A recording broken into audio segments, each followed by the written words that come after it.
하나님의 말씀은 맛있습니다. 하나님의 말씀은 즐겁습니다. 하나님의 말씀은 생명과 행복을 줍니다. 500독 성경 통독 훈련 원장입니다. 여수 살리는 교회 임기환 목사가 하나님의 말씀을 봉독하고 전하는 시간입니다. 함께 하시면 기적이 일어납니다. 알람을 설정하시고 들으시면 좋겠습니다. 본 방송은 유튜브에서 성경 통독 임기환 검색하시고 구독하시면 계속되는 하나님의 말씀 업데이트를 통해서 은혜 받으실 수 있습니다. 오늘은 이사야 13장을 봉독하고 말씀을 전하겠습니다. 이사야 13장. 아모스의 아들 이사야가 바벨론에 대하여 받은 경고라. 너희는 민둥산 위에 기치를 세우고 소리를 높여 그들을 부르며 손을 흔들어 그들을 존귀한 자의 문에 들어가게 하라. 내가 거룩하게 구별한 자들에게 명령하고 나의 위엄을 기뻐하는 용사들을 불러 나의 노여움을 전하게 하였느니라. 산에서 무리의 소리가 나며 많은 백성의 소리 같으니 곧 열국 민족이 함께 모여 떠드는 소리라. 만군의 여호와께서 싸움을 위하여 군대를 검열하심이로다. 무리가 먼 나라에서 하늘 끝에서 왔으며 곧 여호와와 그의 진노의 병기라. 온 땅을 멸하려 함이로다. 너희는 애곡할지어다. 여호와의 날이 가까웠으니 전능자에게서 멸망이 임할 것이미로다. 그러므로 모든 손의 힘이 풀리고 각 사람의 마음이 녹을 것이라. 그들이 놀라며 괴로움과 슬픔에 사로잡혀 해산이 임박한 여자같이 고통하며 서로 보고 놀라며 얼굴이 불꽃 같으리로다. 보라, 여호와의 날 곧 잔혹히 분냄과 맹렬히 노하는 날이 이르러 땅을 황폐하게 하며 그 중에서 죄인들을 멸하리니 하늘의 별들과 별 무리가 그 빛을 내지 아니하며 해가 돋아도 어두우며 달이 그 빛을 비추지 아니할 것이로다. 내가 세상의 악과 악인의 죄를 벌하며 교만한 자의 오만을 끊으며 강포한 자의 거만을 낮출 것이며 내가 사람을 순금보다 희소하게 하며 인생을 오빌의 금보다 희귀하게 하리로다.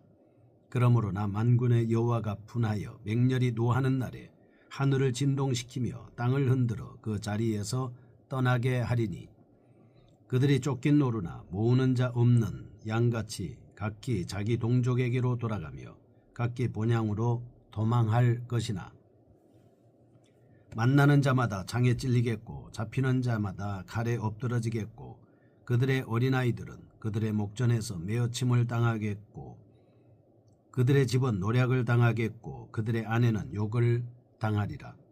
보라, 은을 돌아보지 아니하며 금을 기뻐하지 아니하는 메대 사람을 내가 충동하여 그들을 치게 하리니 메대 사람이 활로 청년을 쏘아 죽이며 태의 열매를 긍휼히 여기지 아니하며 아이를 애석하게 보지 아니하리라. 열국의 영광이요 갈대아 사람의 자랑하는 놀이개가 된 바벨론이 하나님께 멸망당한 소돔과 고모라같이 되리니 그곳에 거주할 자가 없겠고 거처할 사람이 대대 없을 것이며 아라비아 사람도 거기에 장막을 치지 아니하며 목자들도 그곳에 그들의 양떼를 쉬게 하지 아니할 것이요 오직 들짐승들이 거기에 엎드리고 부르짖는 짐승이 그들의 가옥에 가득하며 타조가 거기에 깃들이며 들량이 거기에서 뛸 것이요 그의 궁성에는 승냥이가 부르짖을 것이요 화려하던 궁전에는 들깨가 울 것이라.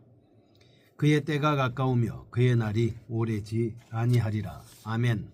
이사야 13장입니다. 바벨론에 대한 심판 예언을 하고 있습니다. 1장에서 12장까지의 말씀에서 이사야는 하나님의 백성 유다와 예루살렘을 중심으로 논의를 전개했습니다. 그런데 13장에서 23장까지는 주변부에 위치한 열방으로 대상을 확장시키고 있습니다. 이러한 전환을 통하여 본서 기자는 하나님께서 이스라엘뿐만 아니라 세계를 주관하시는 통치자임을 부각시키고 있습니다. 7장에서 12장까지 말씀에 예언된 일련의 메시아를 통한 구원 약속이 여기에도 계속 적용된다는 점을 부각시키고 있습니다. 이처럼 이방 나라에 대한 예언이 처음으로 시작되는 본장은 특별히 바벨론에 대해 언급하고 있습니다. 왜냐하면 바벨론은 다음 세기에 예루살렘을 파괴하고 하나님의 백성들을 포로로 잡아갈 것이기 때문입니다. 본서 기자는 바벨론이 하나님의 도구가 되어 패역한 유다를 징계할 것이지만 결국 메대 사람을 통하여 멸망당하게 된다고 경고하고 있습니다.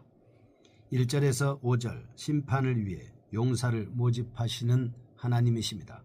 6절에서 16절 심판 내용에 대한 서술입니다. 17절에서 22절 심판의 결과에 대해서 말씀하고 있습니다. 그리고 본장과 내용적으로 유사한 성경은 21장과 47장, 예레미야 50장 1절에서 51장 58절까지인데 이 중에서 가장 후대에 속하는 예레미야서에서는 좀 더 발전된 형태로 자세히 기록되어 있습니다. 한편 본장의 정확한 기록 시기를 알기는 어렵지만 14장 28절에 보면 아마도 아하스 왕이 죽은 해로 추정되고 있습니다. 그러나 본 예언들은 1절, 14장 28절, 15장 1절, 17장 1절, 19장 1절, 21장 1절, 11절, 13절, 13장 22절, 123편 1절 표제하에서 기록되었으므로 모두 단번에 선포되었다고 보기는 어렵습니다. 이제 13장을 통해서 깨닫게 되는 영적 교훈을 살펴보겠습니다. 첫째, 본장에서부터 적어도 23장까지는 새로운 예언 단락에 바벨론, 아수르, 블레셋, 모압, 다메섹, 구스, 애굽, 두마, 아라비아, 두로 등 이스라엘의 주변 국가들에 대한 심판 선언 및 경고가 기록되어 있습니다. 이러한 사실은 여호와 하나님께서 온 세상 모든 민족, 모든 나라의 주인이요 통치자이심을 나타내주고 있다 하겠습니다. 아울러 하나님 나라의 대적 세력들의 멸망을 통해 언약 백성의 궁극적인 구원을 나타내주고 있습니다. 둘째, 열방에 대한 하나님의 심판은 반드시 파멸만을 의지하지는 않습니다. 하나님은 그들의 죄를 징계하여 심판하신 후 자신을 알게 하십니다. 그리고 구원잔치에 초청합니다. 열방에 대한 심판은 변형된 구원의 초청입니다. 하나님은 각 나라와 민족의 죄를 심판하심으로써 구원하시기로 작정된 자들을 하나님의 나라로 이끄시는 것입니다. 셋째, 하나님의 예언은 반드시 성취될 것입니다. 본단락을 나누어 구체적으로 살펴보겠습니다. 1절에서 5절 용사를 소집하시는 하나님이십니다. 본단락은 바벨론에 대한 심판의 내용과 결과를 선포하기 전에 여호와의 전쟁의 성격을 분명히 보여주고 있습니다. 하나님의 백성을 괴롭히는 바벨론은 하나님에 의해 소집된 용사들에 의해 파괴될 것입니다. 이러한 내용을 담고 있는 1절에서 3절 하나님의 심판을 수행하기 위한 군대의 소집입니다. 4절에서 5절 군대를 검열하는 하나님과 소집된 무리의 모습을 묘사하고 있습니다. 영적 교훈입니다. 첫째, 여호와의 전쟁의 실질적 주체는 하나님이십니다. 하나님은 자신의 초자연적 권능을 사용하여 바벨론을 반드시 초토화시킬 겁니다. 아무리 강대하고 능력이 뛰어난 국가라고 할지라도 하나님과의 전쟁에서 승리할 수는 없습니다. 둘째, 3절 하나님은 자신의 심판을 수행함에 있어서 메대와 바사와 같은 이반 국가들도 사용합니다. 이들은 하나님의 뜻을 위해 선택된 국가로서 당시 최강의 국력을 가지고 있는 바벨론을 무력화시키는 데 성공했습니다. 우리는 하나님의 구별된 자들이 도처의 존재함을 깨닫고 더욱 주의를 기울여야 할 것입니다. 두 번째, 6절에서 16절 심판의 내용에 대한 서술입니다. 앞에서 바벨론의 심판을 위해 용사를 모집하신 하나님은 이제 메대와 바사를 통하여 이루실 여호와의 날을 공포합니다. 그리고 그 실상을 구체적으로 설명합니다. 바벨론 사람들은 교만하고 포악함으로 인하여 무서운 심판을 경험하게 될 것입니다. 이러한 내용을 담고 있는 본단락 6절 먼저 여호와의 날이 가까웠다는 사실을 선언합니다. 이어서 그날이 있을 파멸의 고통, 잔혹함, 놀람, 슬픔, 살육, 수육 등으로 구체적으로 묘사하고 있습니다. 특히 본단락에서 심판의 이유와 실상에 대해 설명합니다. 첫째 11절입니다. 심판의 이유로 하나님께서는 바벨론인들이 죄악과 교만과 강포 때문에 멸망되었다고 말씀합니다. 예레미야 50장 51장에서 좀 더 구체적으로 벨, 무로닥과 같은 우상과 신상들을 숭배한 죄, 예레미야 50장 29절, 여호와를 향한 교만, 50장 33절, 하나님의 백성들을 학대한 죄 등으로 소개하고 있습니다. 10장 7절에서 11절의 아수르나 16장 6절의 모압 등 모든 세계 열강이 하나님 앞에서 심판을 당하게 되는 공통적인 이유가 뭐냐? 자만심과 강포와 교만이었습니다. 둘째 13절에서 16절 심판의 실상입니다. 하나님의 철저한 심판으로 인하여 바벨론 사람들은 모두 흩어지게 되고 바벨론의 인구는 현저하게 감소하게 됩니다. 15절과 16절에서 바벨론인들이 잔인한 사륙을 당하게 되고 그들의 어린아이들은 눈앞에서 메어침을 당하며 머리가 부서지게 되고 그 아내들은 눈앞에서 욕보임을 당하게 될 것이 기록되어 있습니다. 이러한 심판의 잔인성에 대한 묘사는 바벨론의 죄악과 강포가 이웃나라의 지독한 원한을 살 정도로 얼마나 심했는지를 엿볼 수 있는 것입니다. 사실 바벨론인들이 당하게 될 수모와 잔인함은 전에 그들이 이웃나라를 정복할 때 행했던 것과 동일한 것입니다. 예레미야 50장 15절 이는 여호와의 보수하시는 것이라 그의 행한 대로 그에게 행하여 보수하라는 예레미야의 증거가 이러한 사실을 뒷받침하고 있습니다. 17절에서 22절 심판의 결과에 대한 서술입니다. 본단락은 이전의 1절에서 16절까지의 결과에 해당하는 내용입니다. 하나님의 심판을 받아 완전히 파멸하게 된 바벨론의 모습을 생생하게 표현하고 있습니다. 본서 기자는 한때 영광스럽고 강력하였던 바벨론이 누구도 믿기 어려울 정도로 완전히 폐허가 되었음을 부각시킵니다. 하나님의 공의로 되었다는 것을 강조합니다. 이와 같은 내용을 담고 있는 본장은 세계 역사를 진행시키는 진정한 주체가 여호와 하나님임을 알려주고 있습니다.